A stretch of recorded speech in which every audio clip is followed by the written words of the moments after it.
우리의 기도에 신실히 응답해 주실 줄로 믿습니다.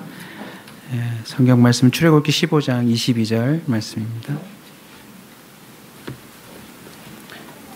출애굽기 15장 22절 말씀입니다. 오늘까지 우리 온사 주니어 키즈 아이들, 초등학생 아이들은 전부 여름 캠프입니다. 그래서 금요일부터 오늘까지 4층 체육관에서 아이들이 다 예배를 드리고요. 우리 또 틴틴 청소년부 아이들이 스텝으로 다 뛰는 바람에 오늘 자리가 좀 이렇게 비는 듯 싶은데 위에 벌써 한 거의 40~50여 명이 4층에서 지금 함께 예배를 드리고 있습니다. 위에서 응원해 주시고요. 또 이번 주에는 청소년부 아이들이 또 수련회를 합니다. 우리 아이들이 어릴 때부터 하나님을 인격적으로 만날 수 있도록 여러분이 계속 후원하시고 격려해 주시길 부탁드리겠습니다. 오늘은 아이들 앞으로 불러내서 축복해야 되는데 애들이 다 올라갔으니까 우리끼리 하도록 하겠습니다. 우리 축복합니다. 우리 신나게 흥겹게 우리 앞뒤 좌우로 축복하겠습니다.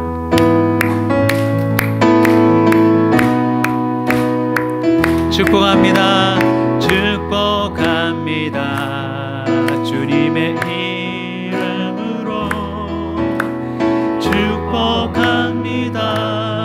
주님의 사랑으로 이곳에 모인 주의 거룩한 자녀에게 주님의 기쁨과 주님의 사랑이 충만하게 넘치기를. 우리 얼굴 보며 한번 인사하겠습니다. 하이파이브도 한번 해주십시오. 우리 어른들끼리 하이파이브도 한번 해주십시오. Bless you. 축복합니다. 주님의 사랑으로 축복합니다. 너무너무 잘 나오셨습니다. 우리 출애굽기 15장 22절로 27절까지 말씀 저와 교독해서 읽겠습니다. 모세가 홍해에서 이스라엘을 인도하매 그들이 나와서 수르 강야로 들어가서 거기서 사흘 길을 걸었으나 물을 얻지 못하고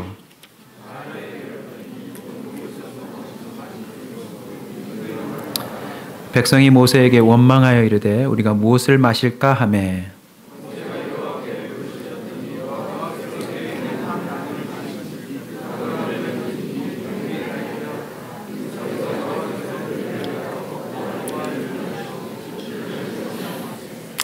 이르시되 너희가 너희 하나님 나 여호와의 말을 들어 순종하고 내가 보기에 의를 행하며 내 계명에 귀를 기울이며 내 모든 규례를 지키면 내가 애굽 사람에게 내린 모든 질병 중 하나도 너희에게 내리지 아니하리니 나는 너희를 치료하는 여호와임이라.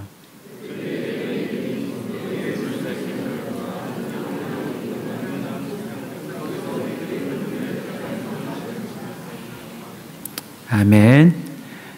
위기 탈출이란 제목으로 함께 말씀을 잠깐 나누겠습니다. 믿음으로 말씀 듣기 전에 먼저 한번 선포하는 인사를 할까요? 우리 다시 한번 옆에 계시는 분들에게 서로 얼굴을 마주치면서 이렇게 인사합시다. 위기를 탈출하실 겁니다. 네.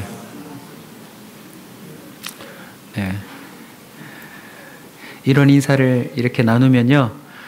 위에서 보면 인사 나누시는 게 다 보이거든요. 재밌어요. 어떤 데서는 이런 눈빛이 보입니다. 네가 위기다. 내 옆에 앉아있는 너 때문에 위기다 지금. 이런 표정도 보일 때가 있습니다. 살아있는 한 위기가 있습니다. 그리고 더욱이 오늘 본문이 증언합니다.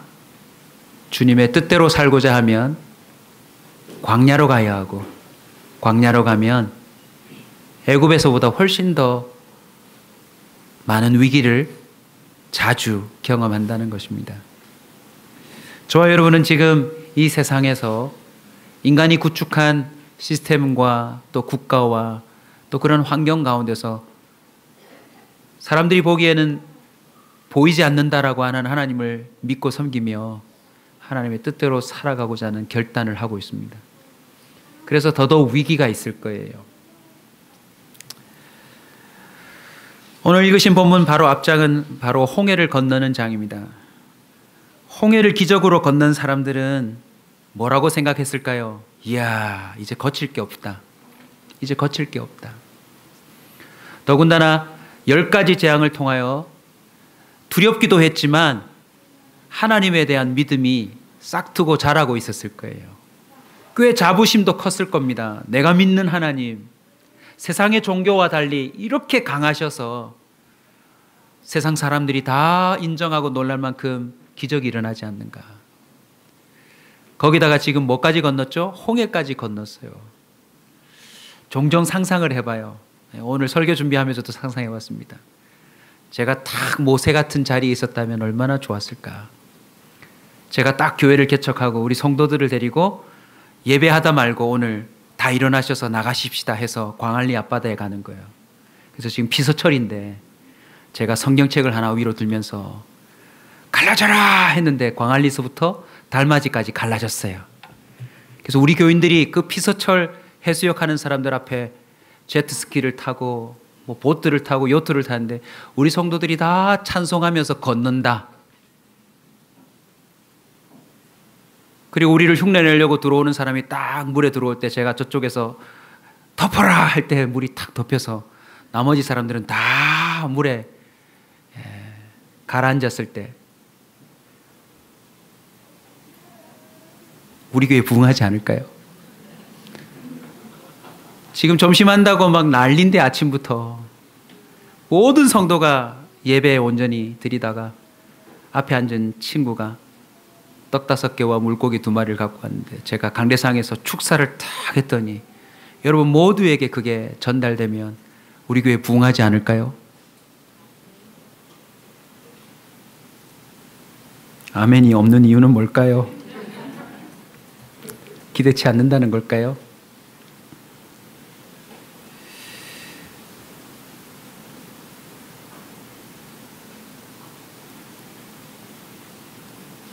지금 새로운 대통령이 뽑히고 나서 이상하리만큼 모든 언론이 새로운 대통령을 칭찬하고 있어요. 모든 걸 잘한대요. 그 부인도 모든 걸 잘한대요. 진짜 잘하는 건지 아니면 언론이 그렇게 표현하는 건지 잘 모르겠지만 어쨌든 앞에 대통령보다는 좀 나은 것 같아요. 그런데도 온 나라가 이렇게 아우성이거든요.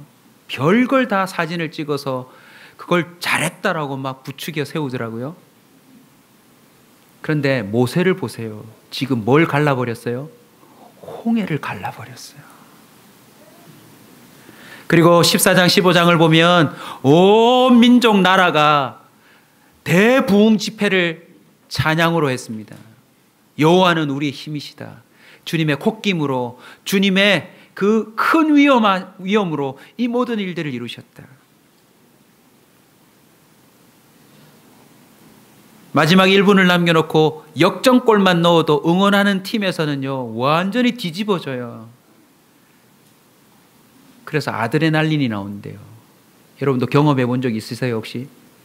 졌다 생각했는데 그 마지막 1분 사이에 역전골을 넣었을 때 일어날 수 없을 것 같은 끝내기 홈런을 쳤을 때 막 일어나서 치고 치다가요 옆에 탁 치면 이빨이 부러질 수도 있어요. 근데 그거 모른대요. 아드레날린 때문에. 지금 모세와 이스라엘 백성은요 사람이 경험할 수 없는 아드레날린이 분비됐을 거예요.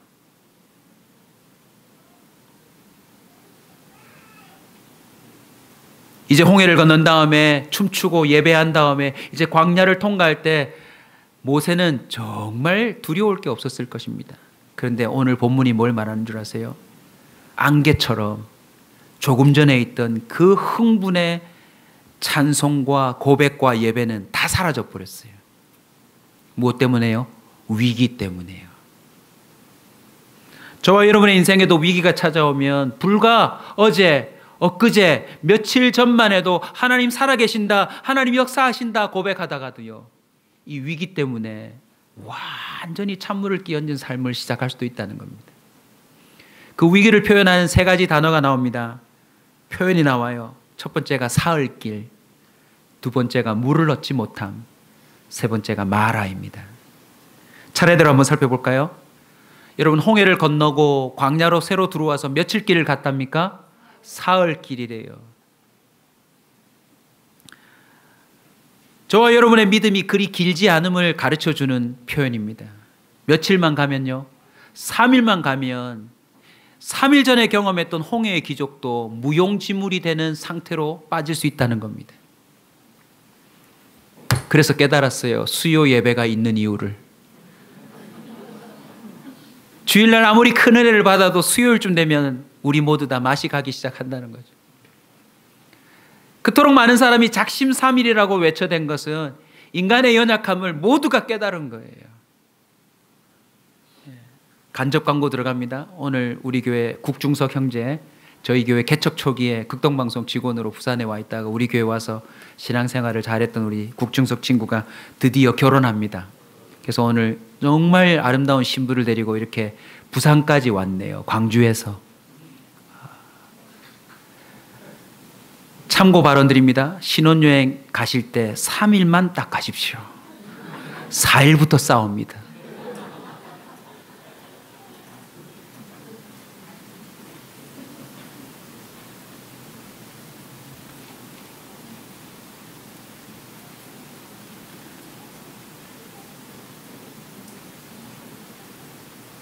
이 사흘길에 이토록 이스라엘 민족 전체가 하나님을 원망하고 부인할 수 있는 지경에 빠질 수 있다는 게 여러분 놀랍지 않으세요? 우리 중에도 하나님이 살아계신 기적을 크게 한 번만 보여주면 내 평생에 하나님을 확실히 믿고 살겠다라고 하는 사람들이 종종 있는데요. 그거 거짓말이에요. 성경이 증언해요. 불과 사흘길을 가서 힘들어지면 하나님의 존재마저도 부인할 수 있다는 게 우리의 실체입니다. 그러나 동시에 이 사흘길이 보여주는 우리가 놓치지 말아야 될 메시지가 있는데 그것이 뭔지 아세요? 우리는 하나님 없이는 며칠도 한 날도 몇 초도 살 수 없다라는 걸 겸손히 깨닫는 길이라는 것입니다. 홍해바다 기적도 유통기한이 3일이에요.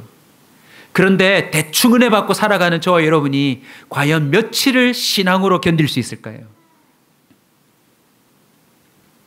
오늘 예배를 통하여 이미 사흘길에 부딪혀 본 사람이 오늘 예배에 달려왔을 수도 있습니다.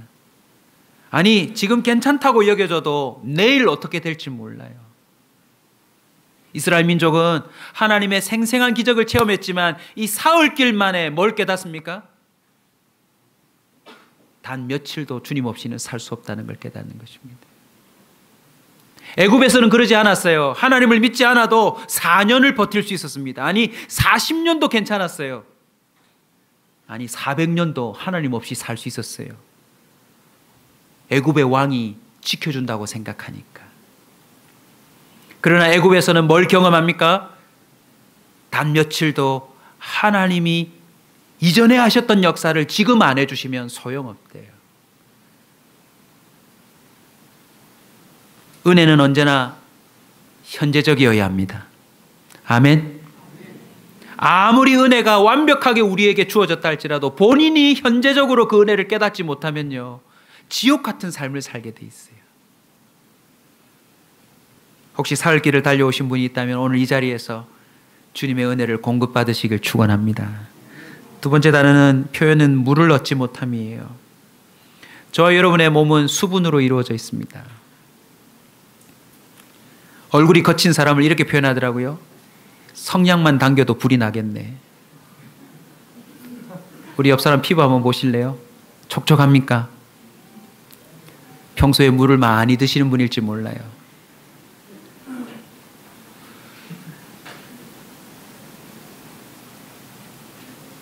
저와 여러분은 며칠만 물을 주지 않아도 시들어 죽어버리는 연약한 식물과 별반 다른 게 없다는 것을 이 사건을 통해서 깨닫습니다. 애굽에 살 때는요, 물이 이렇게 중요한지 몰랐어요. 이 물이 없음으로 말미암아 이스라엘 민족은 전멸 위기에 놓여 있어요. 이 위기를 하나님은 왜 허락하셨을까요? 애굽에서는 위기가 아니라고 여겨졌던 사실에 대해서 다시 제정신을 차리게 하기 위함입니다. 지금 저와 여러분이 갖고 있는 여러 위기가 있을 거예요. 자녀의 문제, 직장의 문제, 사건, 사고에 대한 문제. 근데 여러분, 물 한 방울 나지 않으면 그 위험은, 그 위기는 아무것도 아니라는 거 아세요? 오늘부터 시작해서 이 부산 땅에 또는 대한민국 전역에 물가뭄이 시작되면 기업이 뭐 어떻고 뭐 사드 배치가 어떻고 뭐가 어떻고 이건 다 문제되지 않아요. 광야에서 이스라엘 백성은 진짜 위기가 뭔지를 깨닫기 시작하는 거죠. 애굽에서는 수도꼭지만 열면 물이 나온다고 생각해요. 채소 가게 가서 돈만 주면 채소가 나올 거라고 생각해요. 그러나 광야에서는 그 모든 공급이 누구다? 창조주 하나님이라는 것을 깨닫기 시작하는 거죠. 저와 여러분은요, 창조주의 손길이 필요한 자입니다. 매 순간 말이죠. 결국 이 물을 얻지 못함에 형편 가운데서 애굽에서 자신들이 얻고자 했던 그 어떤 가치도 소용없다는 것을 발견하기 시작하는 거예요. 여러분, 이왕 고민할 거 저와 여러분은 보다 본질적인 고민을 하나님 앞에서 해야 될 줄로 믿습니다.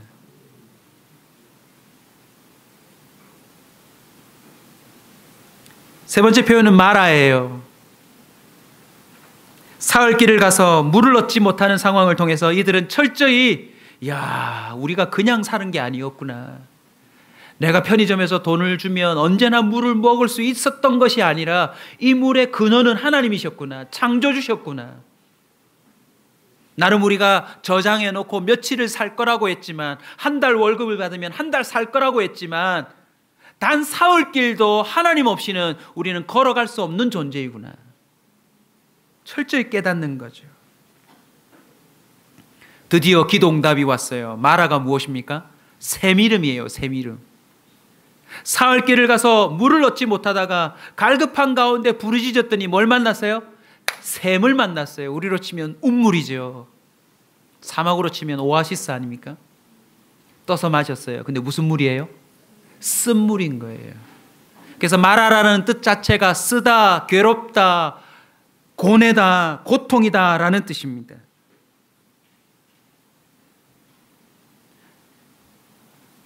여기서 우리의 악함을 하나 찾아낼 수 있어요. 지금까지는 뭐 달라고 그랬어요? 물을 달라고 했잖아요. 물. 그래서 물을 줬어야 안 줬어요, 하나님이. 줬는데 물이 뭐예요? 써요. 아마도 지중해 연안이기 때문에 그 쓰다고 하는 것이 아마 염분기가 있고 짜서 먹지 못하는, 또 어쩌면 어떤 다른 불순물이 들어가서 먹을 수 없는 물일지도 몰라요. 저와 여러분이요, 이 광야에서, 이 세상에서 얼마나 이 참 얄미운 존재냐면, 달라고 해서 줬더니 우리는 또 어떤 핑계를 대죠? 쓰다고 말해요. 혹시 이런 경험 있지 않으세요? 엄마 라면 끓여줘. 엄마 너무 피곤해. 아빠 너무 피곤해. 끓여주세요. 여러분, 그 뒤에 적힌 대로 하면 되잖아요. 근데 꼭 부모가 해주길 원해요. 그래서 팔다리가 쑤시고 엄마 아빠 죽을 것 같다고 일어나서 라면을 끓여줬어요. 그랬더니 고맙습니다. 아빠 엄마밖에 없습니다. 하던가요? 젓가락을 집어 던져요. 왜요? 퍼졌대요. 자기는 꼬들꼬들을 좋아한다나?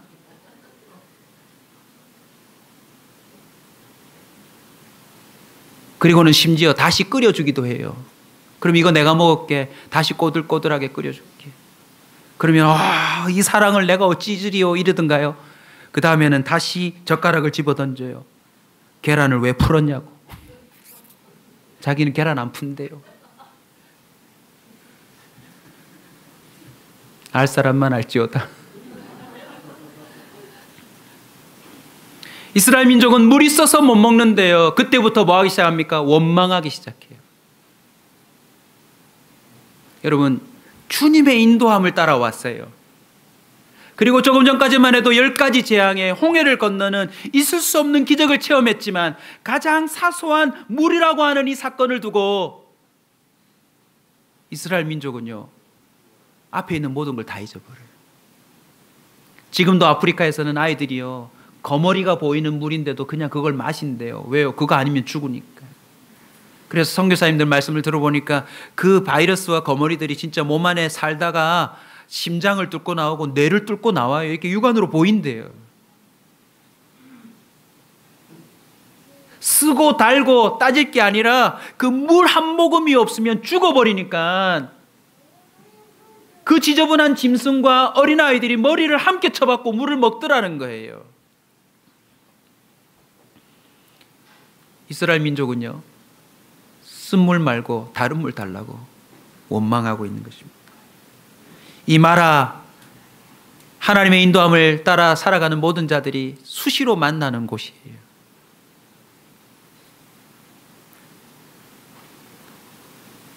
직장 합격 달라고 그래서 직장 합격시켜줬더니 나중에는 누가 이런 직장 달라고 했냐고, 왜 이렇게 힘드냐고.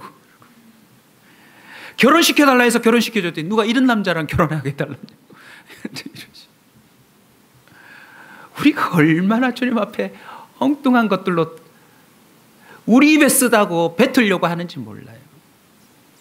이 마라라는 뜻 기억하십시오. 평생 기억하도록 제가 도와드릴게요. 옆 사람에게 한번 얘기합시다. 말도 마라.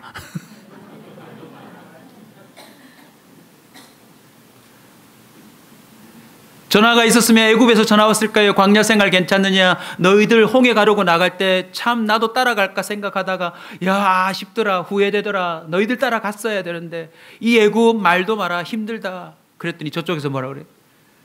광야는 더 말도 마라.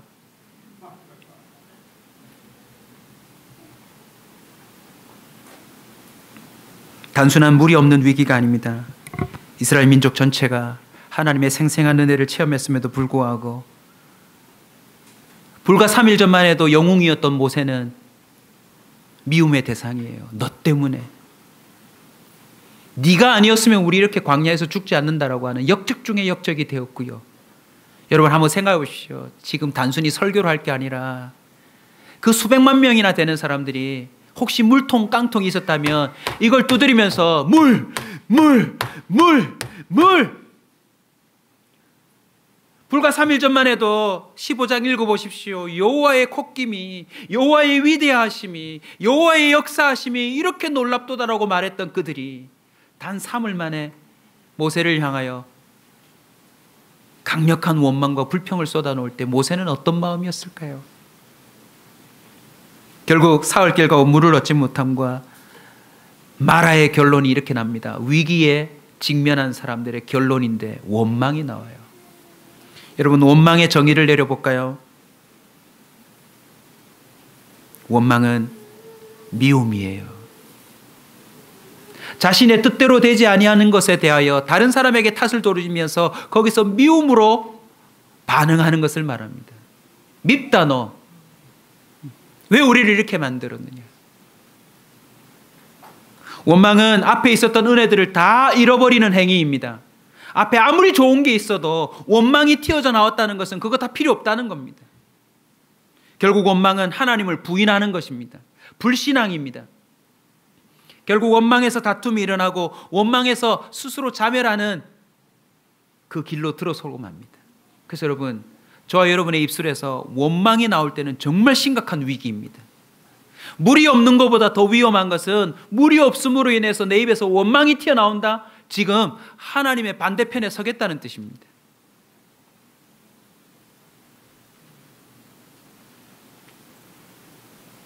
민수기 17장 5절을 보면 내가 택한 자의 지팡이에는 싹이 나리니 이것으로 이스라엘 자손이 너희에게 대하여 원망하는 말을 내 앞에서 그치게 하라. 10절로 넘어가면 아론의 지팡이는 증거궤 앞으로 도로 가져다가 거기 간직하여 반역한 자에 대한 표징이 되게 하여 그들로 내게 대한 원망을 그치고 죽지 않게 할지니라. 여러분 원망은 반역이래요. 라면 하나를 두고서도 투덜투덜거릴 때 얼마나 속상한 일입니까? 내가 너를 낳아서 지금까지 기른 게 얼만데. 저 여러분이 인생의 위기를 만날 때 무슨 일이 있어도 원망하지 말기를 바랍니다. 위기를 탈출하는 법을 함께 나누려고 합니다. 모세가 그들의 원망 앞에 어떻게 하죠? 사실은 모세가 원망해야죠. 원망. 하나님 앞에 가서 보라고 내가 안 간다고 했잖아요. 내가 그때 분명히 안 간다고 하잖아요.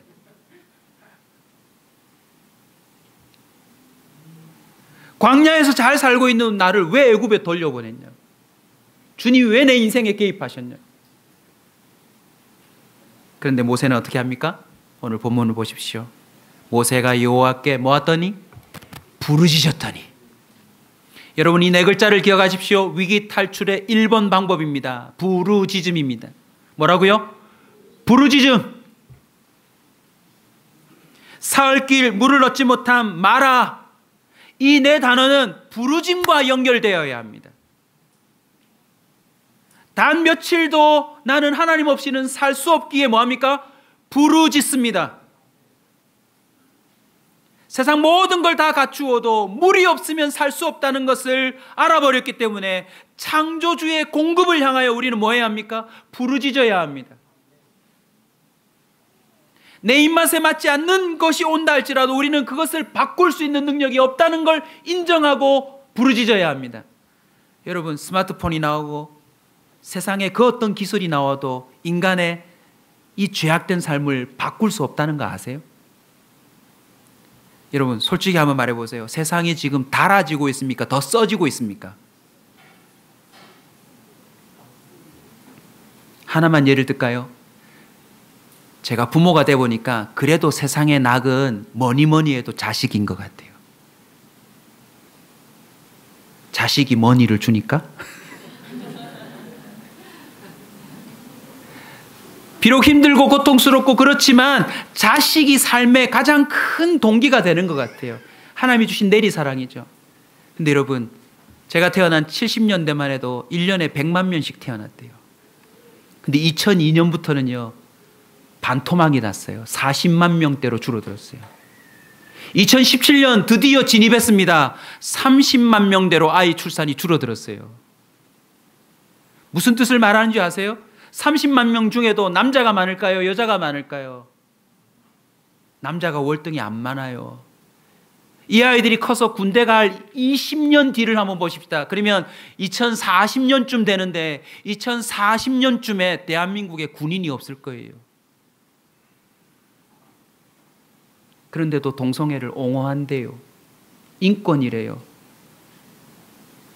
대한민국 없어질 거예요. 그래도 이 사회가 가장 건강하게 돌아가는 구조는 부부가 건강하고 자식을 낳고 그 자식 때문에 헌신하고 또 그 자식 앞에 삶을 마무리하고 자식들이 부모의 죽어감을 보며 또 다시 용기를 얻고 힘을 얻어서 다음 삶을 살아가는 게 가장 기본적인 역동인데, 여러분, 대한민국 사회에 애들이 없어요. 여러분, 지금 유럽교회는 애들을 앞으로 불러내어서 축복합니다 불러주고 싶어도 애들이 없대요.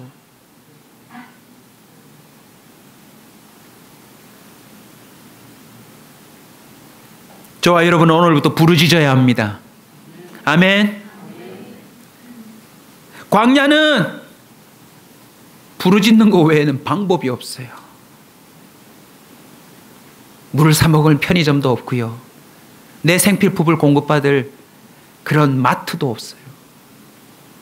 한 걸음 걸어가서 부르짖고 또 한 걸음 가서 부르짖고 또 한 걸음 가서 부르짖는 것 외에는 답이 없다라는 것입니다. 원망 대신 언제나 저와 여러분은 부르짖음으로 위기 앞에 반응해야 될 줄로 믿습니다. 예레미야 33장 3절입니다. 너는 내게 부르짖으라 내가 내게 응답하겠고 네가 알지 못하는 크고 은밀한 일을 내게 보이리라. 광야를 살아가는 저와 여러분의 삶의 코드는 바로 부르짖음입니다. 부르짖음이 사라졌다는 것은 그 사람이 위기의식이 없다는 말하고도 연결됩니다. 위기의식이 없다는 것은 애굽의 삶에 푹 빠졌을지 모릅니다. 왜요? 아침에 일어나면 모든 게 다 배달되니까요. 물 틀면 물 나오고 전화 걸면 음식 배달해주고. 근데 그거 아세요? 지금부터 석 달만 물이 끊기고 비가 오지 않고 이 대한민국에 하나님이 그동안 공급하셨던 무심코 우리가 잊고 살았던 모든 게 단절되면요, 우리 끝이에요. 여러분, 우리 중소형제 김치 사업 하는데 배추 농사 3년만 망치면 결혼 못해요.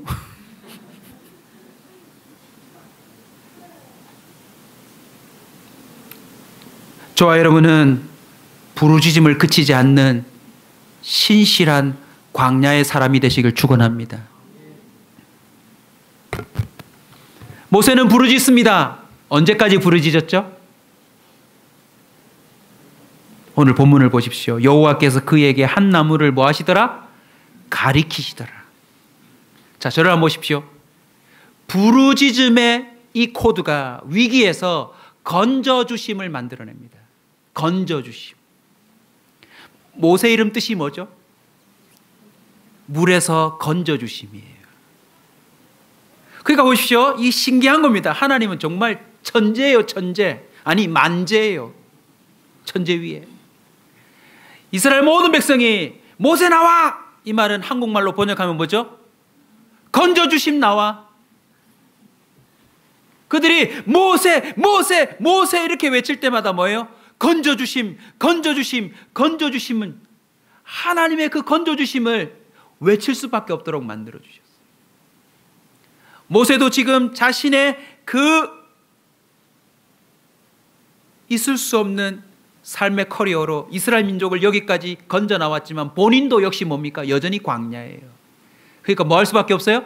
부르짖음.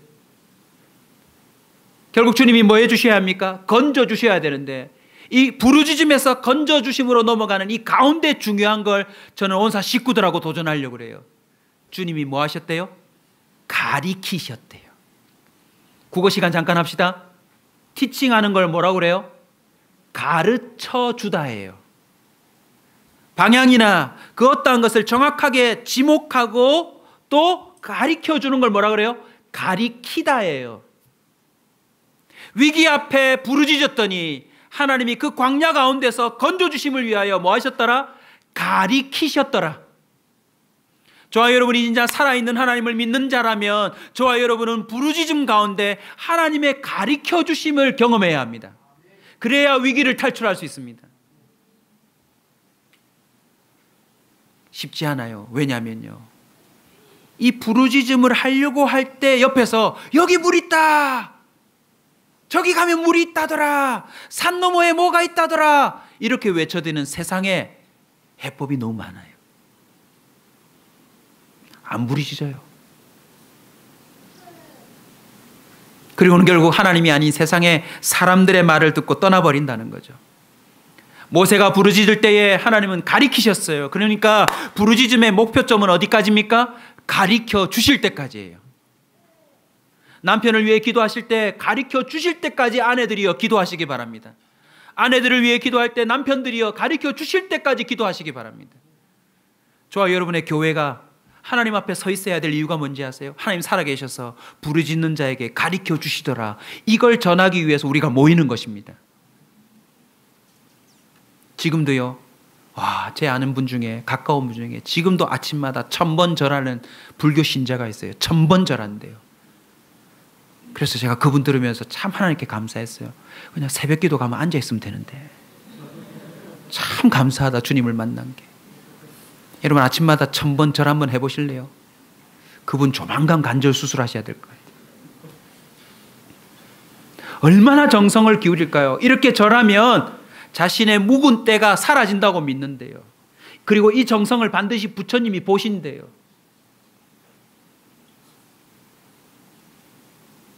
부처님은 여전히 앉아 계신데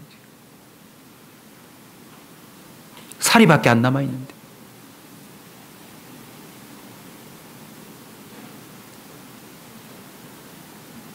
엘리야 엘리사 시대처럼 저와 여러분은요, 이 자리에 왜 예배합니까?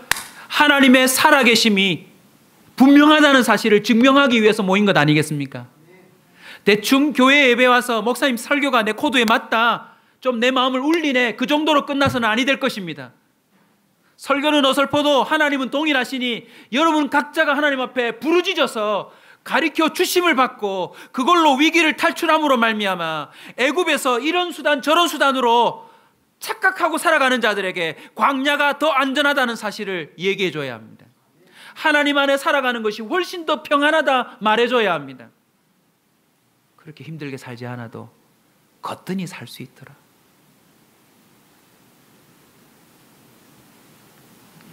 그런데 가리키실 때 하나님이 뭘 가리켜 주셨죠? 한 나무입니다. 질문, 그 나무는 본래 거기 있었나요? 아니면 가리킬 때 생겼나요? 본래 거기 있었어요.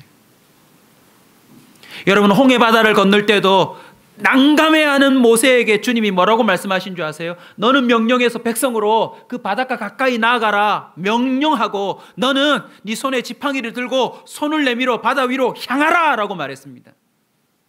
주님이 가르쳐 주시는 명령은요, 매우 단순하고 쉬운 것들이에요. 그리고 본래 그 위기의 현장 가운데 해법으로 있었나요, 없었나요? 어디서 가져오는 게 아니에요, 여러분. 저와 여러분이 이 땅 가운데서 경험하는 모든 위기는 이미 그것을 해결할 방법이 우리 주변에 있음을 믿으시기 바랍니다. 누구만 몰라요? 옆 사람에게 인사합시다. 니만 모른다. 부르짖음으로 해결할 수 있는 것입니다. 아멘. 단순하고 쉬운 순종이에요. 그런데 안타깝게도 여기까지 도달하지 못하고 도달하더라도 순종을 잘 안 해요. 제 자신을 보니까. 왠 줄 아세요? 너무 쉬워서. 쓴물을 달게 하려면 거기다가 어제 우리 성교 카페하고 준비하면서 우리 정혜영 집사님이 얘기해 주는데 오랜만에 들었어요. 사카린 넣어야 되는 거예요, 사카린. 그냥 연유를 확 부어야 되는 거 아니에요, 여러분? 시럽을 그냥 막 부어야 되는 거 아닙니까? 그런데 실컷 부르짖었더니 하나님이 뭐라고 말씀하세요? 지팡이 그냥 하늘로 올리래요. 여러분, 이거 얼마나 부끄러운 일입니까? 홍해 바다 앞에서 좀 멋지게 해야 되는데 지팡이 하나 달랑 드는 거 그거 시켰어요. 그 쓴물의 아우성 앞에 나무가를 가리키셔서 그거 던져 넣으래요. 아무런 상관관계가 없는 것처럼 보이지 않아요? 저와 여러분의 인생의 위기를 탈출하는 방법은 의외로 쉬워요. 그 쉬운 방법을 부르짖음 가운데 가르쳐 주신다. 그게 하나님의 마음입니다. 주님은 지금도 가르쳐 주고 계세요. 요한복음 6장 71절, 이 말씀은 가룟 시몬의 아들 유다를 가리키심이라. 그는 12 중에 하나로 예수를 팔자라라. 주님 팔지 말라고, 주님을 배신하지 말라고 주님은 그것도 가르쳐 주고 계세요. 여러분, 설교 가운데, 여러분 일주일 가운데 일어나는 사건 사고 가운데 좀 들으시길 주의 이름으로 축원합니다. 눈이 열려야 합니다. 남의 이야기가 아니라 그건 나를 가리켜서 말씀해 주심입니다. 아멘. 여호수아 8장 18절입니다. 여호와께서 여호수아에게 이르시되 네 손에 잡은 단창을 들어 아이를 가리키라. 내가 이 성읍을 네 손에 넘겨주리라. 그냥 단창입니다. 대포도 아닙니다. 미사일도 아닙니다. 무너뜨리지 못할 것 같은 그 칼 하나를, 창 하나를 들고 가리키기만 하면 하나님이 역사하실 거라는 거예요. 여리고성 보십시오. 견고한 성, 그거 말없이 돌기만 하면 무너뜨려 주신대요. 그런데요, 우리의 믿음이 어떤 줄 아세요? 뭘 돌면 넘어지냐? 바보 아니냐? 멍충이 아니냐? 여러분, 기도가 능력이 있어 보입니까? 여러분이 새벽부터 나가서 저녁까지 프레젠테이션 준비하는 게 능력이 있어 보입니까?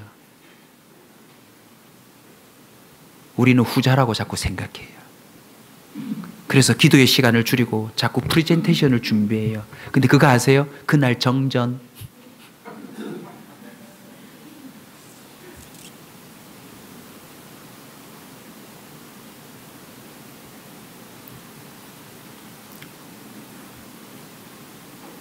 오늘 우리 이순조 집 권사님 가정에 오셨는데, 여러분 또 오랜만에 오셨는데 너무 가셔서 또 인사하신다고 하지 마세요. 인사도 피곤합니다.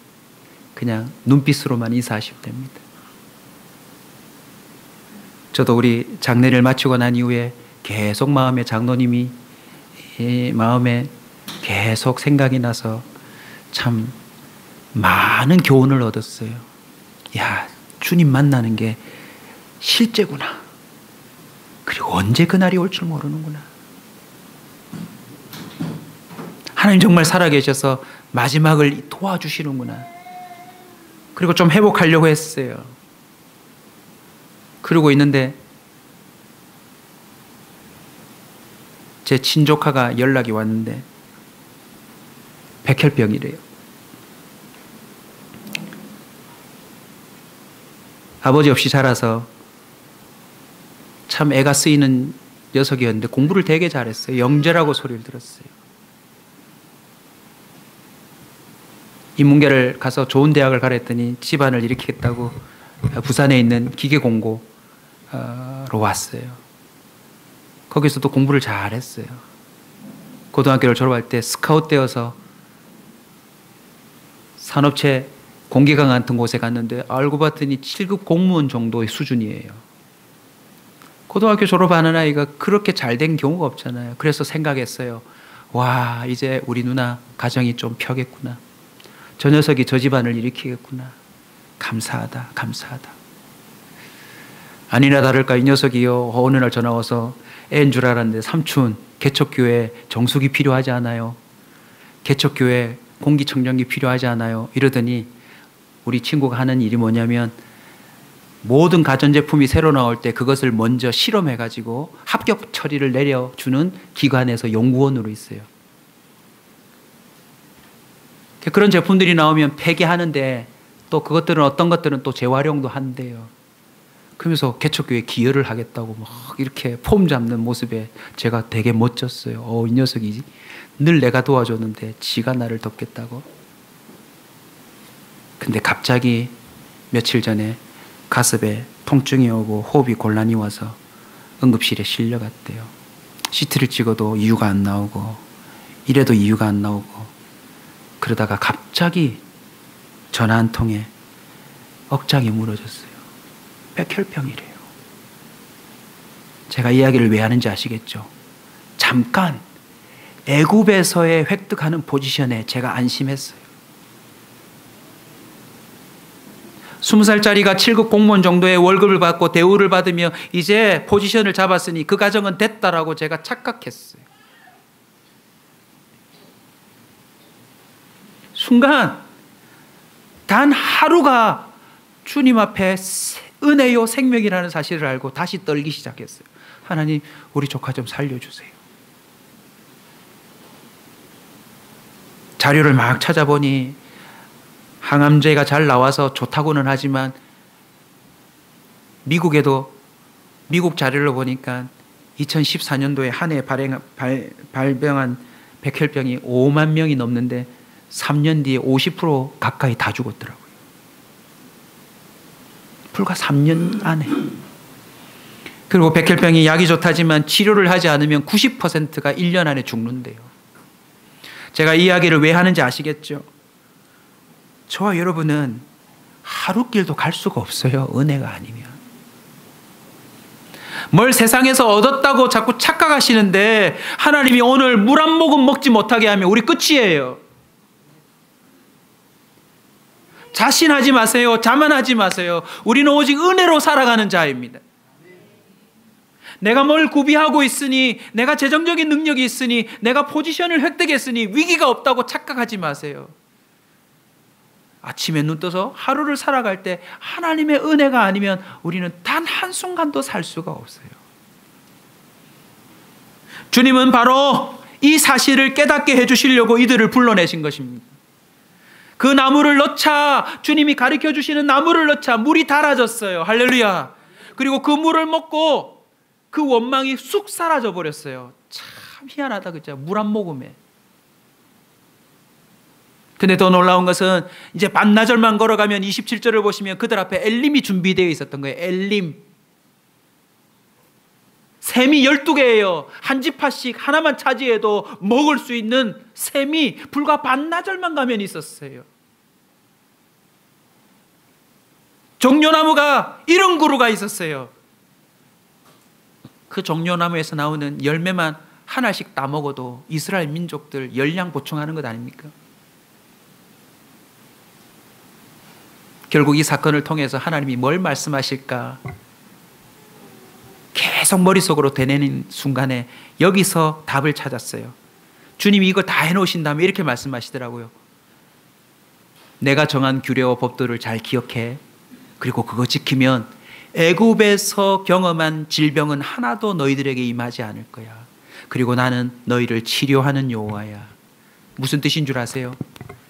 광야의 내공을 갖고 살아가면 이 애굽의 시스템에서 받게 되는 상처는 없을 거라는 거예요.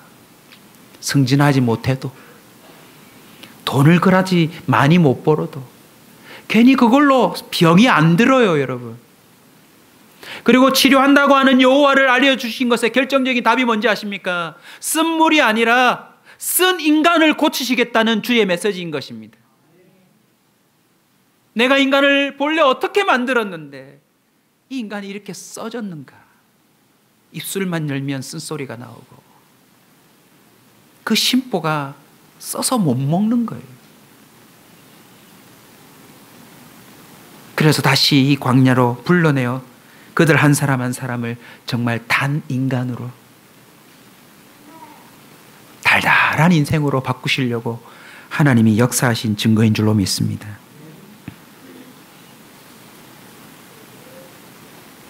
요한복음 21장 19절입니다. 이 말씀을 하심은 베드로가 어떠한 죽음으로 하나님께 영광 돌릴 것을 가리키심이러라. 이 말씀을 하시고 베드로에게 이르시되 나를 따르라. 광야로 부르심 아닙니까? 오늘부터 저와 여러분의 삶 가운데 부르짖음과 건져주심 안에 있는 위기 탈출에 주님의 가리켜 주심과 그 단순하고 쉬운 순종의 기적을 날마다 체험할 수 있기를 주의 이름으로 축원합니다. 고집감래라는 그 사람들의 고백은 알고 보니 성경이 근원이었던 것입니다. 광야와 은혜의 상관관계를 깨달아 알 필요가 있습니다. 광야는요, 한번 따라서 합시다. 모든 것이 별 것이 다 은혜다. 그게 광야의 특징이에요. 애굽에 있으면 에어컨 바람도 나중에 뭐라고 하냐면 에어컨 싫다, 냉방병이다 이럽니다. 그러나 광야에서는요, 바람이 살짝 지나갔는데 이럽니다. 니 느꼈나? 그 바람을 니 느꼈나? 방금 내 앞머리 스치고 지나간 그 시원한 바람 느꼈나? 애굽에서는요, 보도블록 사이에 꽃이 피어도 감동을 안 해요. 근데 그 광야를 지나가다가 꽃 한 송이가 피면 이게 어찌 이렇게 황량한 곳에 피었을까? 걸음을 멈추고 지나갈 수가 없어요. 주님을 의지하여 살아가는 그 모든 사람은요, 모든 게 은혜로 느껴져요. 별 것이 다 은혜예요. 그런데 애굽의 시스템으로 살아가는 사람은요, 은혜 될 게 별로 없어요. 언제 은혜예요? 대박 칠 때 은혜예요. 자기가 원하는 게 와야 은혜라고 생각해요. 참 재미난 원리 하나 다음에 설명할 건데 미리 알려둘까요, 여러분? 우리가 하나님을 제대로 못 만나면 상대적인 기도에 빠져요. 함정에 빠져요. 주님, 우리 자식 합격하게 해주세요. 이 응답되면 저쪽에서 기도하는 엄마 자식이 떨어져야 돼요. 여러분, 이 원리를 여러분 놓치지 마세요. 애굽에서는 자꾸요, 등급이 높아지려고 그래요. 그러나 그 기도는 함정이에요. 우리는 오로지 하나님 없이는 단 1초도 살 수 없다라고 하는 광야에 서 있는 선인장처럼 기도하고 살아야 될 줄로 믿습니다. 그러고 보니 광야는 모든 것이 은혜로 느껴지는 곳이며 광야는 위기의 연속이지만 은혜의 연속인 것입니다. 앞에서 나누었던 위기의 단어들, 사흘길 물이 없음 마라를 새롭게 해석하고 마치겠습니다. 성경에 나오는 사흘을 한번 들여다보시래요. 인간의 한계이지만 사흘 뒤에 부활이 있어요. 가장 절망스러운 그 3일 뒤에 주님은 의도적으로 부활하셨어요. 무슨 뜻입니까? 주님께 부르짖으면 하나님은 새로운 길을 여시겠다는 것입니다. 물이 없음 또한 보십시오. 여러분, 광야만큼 불타는 곳이 어디 있습니까? 그러나 그 불타오르는 그 현장이 어떤 현장인 줄 아세요? 땅 속에 있는 모든 물을 증발시키는 대기순환이에요. 나에게는 강렬한 햇볕이지만 하나님에게는 곧 물을 하늘에 모아서 내게 떨어뜨릴 수 있는 주님의 일하심이란 말입니다. 주님은 지금도 일하고 계세요. 지구 전체는 수분으로 뒤덮여 있어요. 하나님은 언제든지 모아 우리에게 물을 터뜨릴 수 있음을 믿으시기 바랍니다. 마라, 예수님이 오셔서 제일 먼저 하신 기적이 물을 포도주로 바꾸는 사건입니다. 오병이어를 5천 명을 먹이신 사건입니다. 문드러진 피부를 어린아이 피부로 바꾸는 일입니다. 죽은 시체를 풀어놓아 부활의 몸으로 만드심입니다. 우리는 그저 단순하게 부르짖고 주님이 가르쳐 주시는 아주 쉬운 일만 하시면 우리 삶에는 기적의 연속이 이루어질 줄로 믿습니다. 이제는 이 말씀으로 말미암아 우리에게 새로운 역사가 시작됩니다. 위기가 기회다. 위기가 올 때마다 기대가 되지 않으세요? 이번엔 어떤 역사를 일으키실까? 광야는 저와 여러분의 믿음을 위한 특별 세트장입니다. 그 세트장에 있는 위기라고 하는 모든 특수효과는 하나님의 하나님 되심을 드러내는 놀라운 하나님의 기술입니다. 저와 여러분이 앞으로 살아가실 때 이 탈출법을 잊지 마시고 부르짖음으로 주님의 가르쳐 주심을 생생하게 증언하는 자가 되시길 주의 이름으로 축원합니다. 위기마다 은혜를 경험하시고 위기마다 하나님을 더욱 깊이 알아가는 믿음의 사람들 되시기 축원합니다. 더욱 놀라운 소망은 광야는 영원하지 않습니다. 때가 되면 끝납니다.